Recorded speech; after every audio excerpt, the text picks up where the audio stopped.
ಹರಿ ಓಂ ನಮಸ್ಕಾರ. ನಾನು ನಿಮ್ಮ ಸಂಧ್ಯಾ ಭಟ್. ದಾಲ್ ಮಖನಿಯನ್ನು ಮಾಡಲಿಕ್ಕೆ ನಾನು ಇಲ್ಲಿ ಕರಿ ಉದ್ದಿನ ಕಾಳನ್ನು ನೆನೆಸ್ಕೊಂಡಿದ್ದೀನಿ. ಒಂದು ಅರ್ಧ ಲೋಟದಷ್ಟು ಉದ್ದಿನ ಕಾಳಿಗೆ ಒಂದು 2-3 ಚಮಚದಷ್ಟು ನಾನು ಕಡಲೆಕಾಳನ್ನು ನೆನೆಸಿದ್ದೀನಿ. ಕಡಲೆಕಾಳೆ ಹಾಕಬೇಕು ಅಂತಿಲ್ಲ, ನೀವು ಬಟಾಣಿ, ಅಲಸಂದಿ, ರಾಜಮಾ ಯಾವುದು ಬೇಕಾದ್ರೂ ಹಾಕ್ಬೋದು. ಅದ್ರ ಜೊತೆಗೆ 2-3 ಚಮಚದಷ್ಟು ಹಾಕ್ಕೊಂಡ್ರೆ ಸಾಕಾಗತ್ತೆ. ಇದನ್ನು ಬೇಯಿಸ್ಕೊಂಬಿಡೋಣ ಒಂದ್ಸರಿ.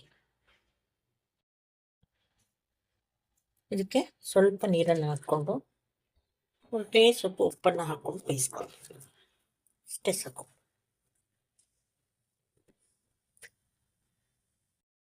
ದಾಲ್ ಮಖನಿ ಮಾಡಲಿಕ್ಕೆ ಇಲ್ಲಿ ಎಣ್ಣೆಯನ್ನು ಇಟ್ಕೊಂಡಿದ್ದೇನೆ. ಸ್ವಲ್ಪ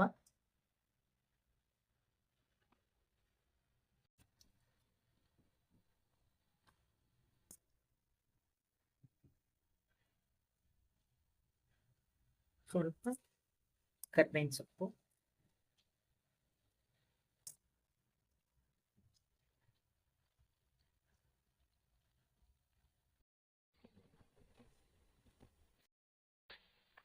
ಇದಕ್ಕೆ ಈರುಳ್ಳಿಯನ್ನು ಸೇರಿಸ್ತಾ ಇದ್ದೀನಿ.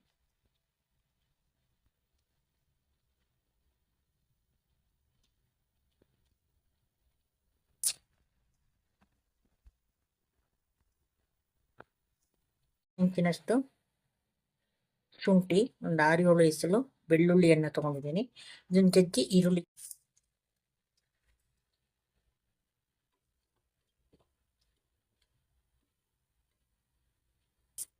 ಇಟ್ಟು ಸ್ವಲ್ಪ ಬ್ರೌನಿಶ್ ಆದಮೇಲೆ, ಸ್ವಲ್ಪ ಕಂದು ಬಣ್ಣ ಬಂದ ಮೇಲೆ ಟೊಮೊಟೊವನ್ನು ತೆಗೆದುಕೊಳ್ಳಿ.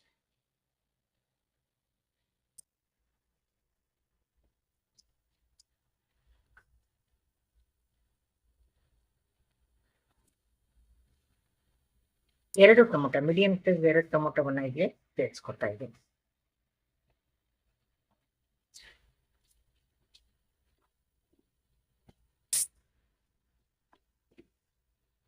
ಇದು ಸ್ವಲ್ಪ ಮೆತ್ತಗಾಗಬೇಕು.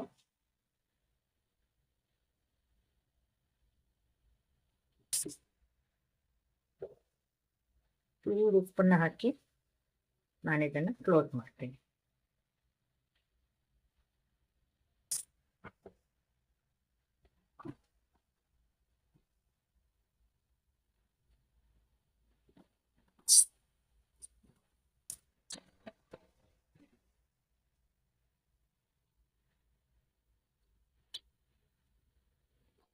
ಸ್ವಲ್ಪ ಮೆತ್ತಗಾಗುತ್ತೆ.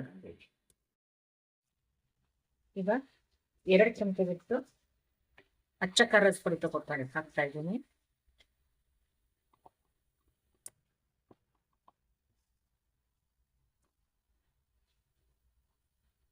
ಒಂದು ಅರ್ಧ ಚಮಚದಷ್ಟು ಗರಂ ಮಸಾಲ ಹಾಗೂ ಸ್ವಲ್ಪ ಕಾಶ್ಮೀರಿ ಚಿಲ್ಲಿ ಪೌಡ್ರ್, ಕಲರ್ ಚೆನ್ನಾಗಿರುತ್ತೆ ಅಂತ ಹಾಕ್ಕೊತಾ ಇದ್ದೀನಿ.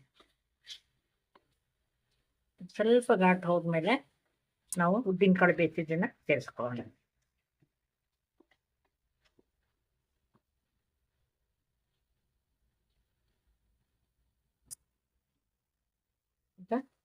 ಇಲ್ಲಿ ಕಾಳು ಬೇಯಿಸ್ಕೊಂಡಿದ್ದಿದೆ, ಅದು ಚೆನ್ನಾಗಿ ಬೆಂದಿದೆ ನೋಡಿ.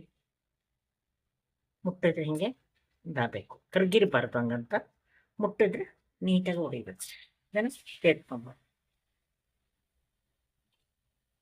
ಕರಿ ಉದ್ದಿನಕಾಳು ನಿಜ ಅಂದರೆ ಬಹಳ ಒಳ್ಳೆಯದು ಆರೋಗ್ಯಕ್ಕೆ.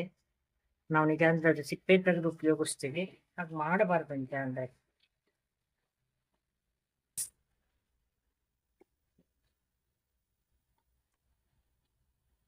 ಸ್ವಲ್ಪ ನೀರನ್ನು ಸೇರಿಸೋಣ. ಸಮರಸವಾಗಿ ಅದು ಚೆನ್ನಾಗಿ ಕುದಿಬೇಕು.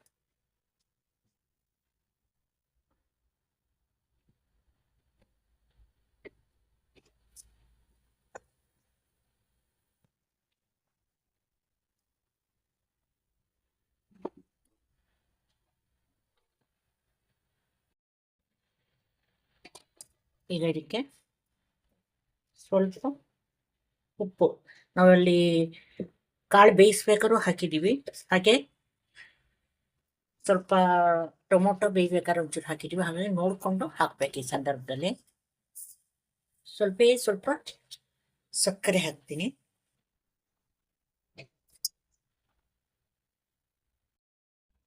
ಈಗ ಇದನ್ನ ಸ್ವಲ್ಪ ಮಸ್ತ್ ಬಿಡೋಣ. ಸ್ಮ್ಯಾಶರ್ ತಗೊಂಡು ಸ್ವಲ್ಪ ಅದೊಂಚೂರು ಕಾಳು ಇದ್ರೊಳಗಡೆ ಸಮರಸ ಆಗ್ಲಿಕ್ಕೋಸ್ಕರ, ಯಾಕಂದ್ರೆ ಏನನ್ನು ನಾವು ರುಬ್ಬಿ ಹಾಕಿರಲ್ಲ.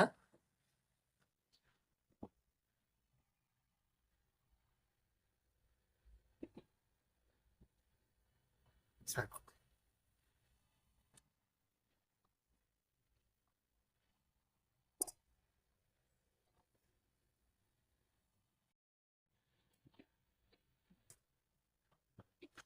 ನೋಡಿ, ಸ್ಮ್ಯಾಶ್ ಮಾಡಿದ್ಮೇಲೆ ಇನ್ನು ಸ್ವಲ್ಪ ಗಟ್ಟಿಯಾಗಿದೆ ಇದು. ಇದಕ್ಕೆ ಸ್ವಲ್ಪ ನೀರನ್ನು ಸೇರಿಸ್ಕೊತೀನಿ. ಸ್ವಲ್ಪ ಅರಿಶಿನ ಹಾಕೋಣ.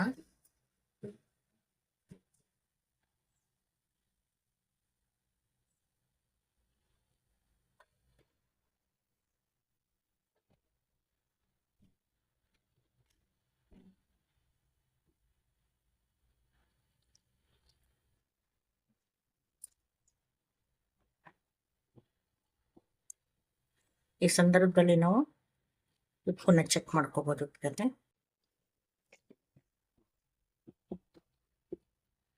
ಕೊತ್ತಂಬರಿ ಸ್ವಲ್ಪ ಮತ್ತೆ ಗಟ್ಟಿ ಆಗುತ್ತೆ, ಹಂಗಾಗಿ ನಾನು ಚೂರು ನೀರನ್ನು ಹಾಕೊಂಡಿದ್ದೀನಿ. ಸೊ ಒಂದು 2-3 ನಿಮಿಷ ಇದನ್ನು ಮುಚ್ಚಿ ಸ್ವಲ್ಪ ಮೇಲೆ ಎಣ್ಣೆ ತೆಲ ತನಕನು ಕುದಿಸ್ಕೊಂಬೇಡ.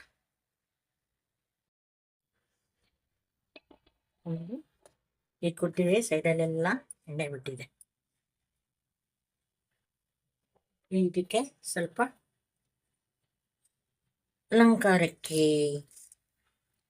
ಕೊತ್ತಂಬರಿ ಸೊಪ್ಪು, ಇದನ್ನ ಕ್ಲೀನಾಗಿ ಸಣ್ಣಗೆ ಹೆಚ್ಚಾಕೊಳ್ಳೋಣ. ನಾನು ಇದರಲ್ಲಿ ಗರಂ ಮಸಾಲೆಯನ್ನು ಸ್ವಲ್ಪ ಸೇರಿಸಿದ್ದೀನಿ, ಒಂದು ಅರ್ಧ ಚಮಚದಷ್ಟು.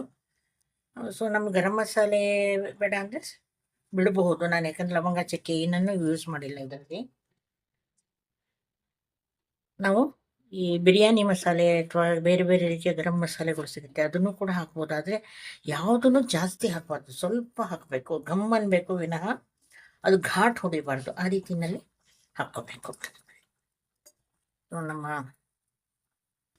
ದಾಲ್ ಮಖನಿ ಇಸ್ ರೆಡಿ.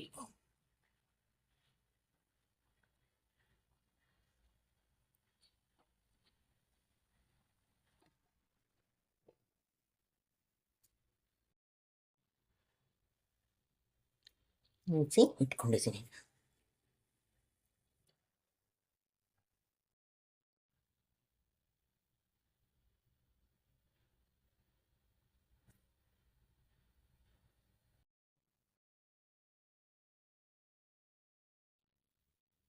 ಕುಕ್ಕರಲ್ಲಿರುವಂತಹ ತುಪ್ಪ ಕಾದಿದೆ. ಲವಂಗ ಮತ್ತು ಚಕ್ಕೆಯನ್ನು ಇಡಿಯಾಗೆ ಹಾಕ್ಕೊಂಡಿದ್ದೀನಿ, ಇದನ್ನ ಕುಟ್ಟಿ ಹಾಕ್ತಾ ಇಲ್ಲ. ಹಾಗೆ ಸುಮಾರು 1.5 ಚಮಚದಷ್ಟು ಜೀರಿಗೆ, ಇಲ್ಲಿ ಈ ಜೀರಿಗೆನೇ ಪ್ರಧಾನ, ಹಾಗಾಗಿ ಸ್ವಲ್ಪ ಜೀರಿಗೆಯನ್ನು ಜಾಸ್ತಿ ಹಾಕ್ತಾ ಇದ್ದೀನಿ. ಸುಮಾರು 1.5 ಚಮಚದಷ್ಟು ಜೀರಿಗೆಯನ್ನು ಹಾಕ್ಕೊಂಡಿದ್ದೀನಿ. ಅದಕ್ಕೆ ಒಂದು 3 ಪಲಾವ್ ಎಲೆಯನ್ನು ಹಾಕ್ಕೊಂಡಿದ್ದೀನಿ. ಇದಕ್ಕೆ ನಾವು ಈಗಾಗಲೇ ತೊಳೆದು ಬಸ್ತಿಟ್ಕೊಂಡಿರುವಂತಹ ಬಾಸುಮತಿ ರೈಸನ್ನು ಸೇರಿಸ್ಕೊಳ್ಳೋಣ.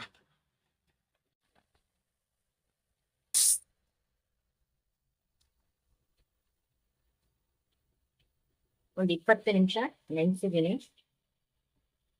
ಇದಕ್ಕೆ ನಾನು 4 ಲೋಟ ಅಕ್ಕಿ ತಗೊಂಡಿದ್ದೀನಿ, ಅದರ ನೀರನ್ನು ನಾನು 6 ಲೋಟ ನೀರನ್ನು ಹಾಕ್ತೀನಿ. ಯಾಕಂದರೆ ನೆಂದಿರುವಂಥ ಅಕ್ಕಿ, ಬಾಸುಮತಿ ಅಕ್ಕಿಗೆ ಅಷ್ಟು ರೈಸ್ ನೀರು ಬೇಕಾಗಲ್ಲ.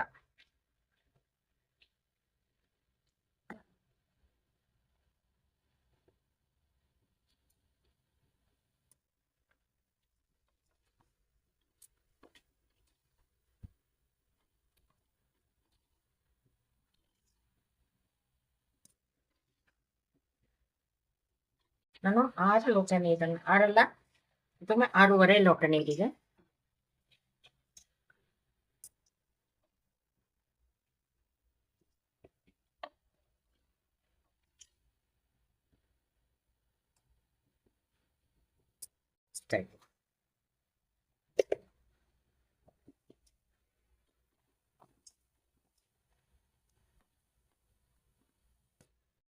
ಈಗ ಕುಕ್ಕರನ್ನು ಮುಚ್ಚಿ 2 ವಿಸಿಲ್ ಬಿಡಿಸಿ.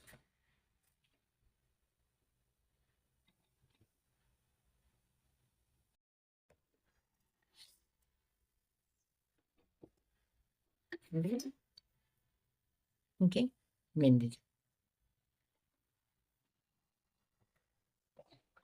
ಇದಕ್ಕೆ ನಾನು ಈರುಳ್ಳಿ ಒಗ್ಗರಣೆಗೆ ಹಾಕೋದನ್ನು ಮರ್ತುಬಿಟ್ಟಿದ್ದೆ. ಈ ರೀತಿ ಸ್ಲಿಟ್ ಮಾಡಿ ಹುರಿದು ಸೇರಿಸ್ಬೇಕಿತ್ತು. ಇಟ್ಕೊಂಡಿದ್ದೆ, ಹಾಕೋದು ಮರ್ತೋಗಿದೆ. ನಾನು ಇದನ್ನು ಕರೆದು ಇಟ್ಕೊಂಡಿದ್ದೀನಿ, ಇದು ಸೇರಿಸ್ತಾ ಇದ್ದೀನಿ.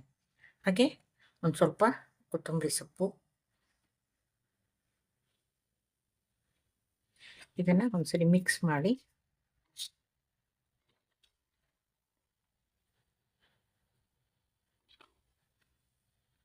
ತಣ್ಣಗಾದ್ಮೇಲೆ ಇದು ಉದುರು ಆಗುತ್ತೆ.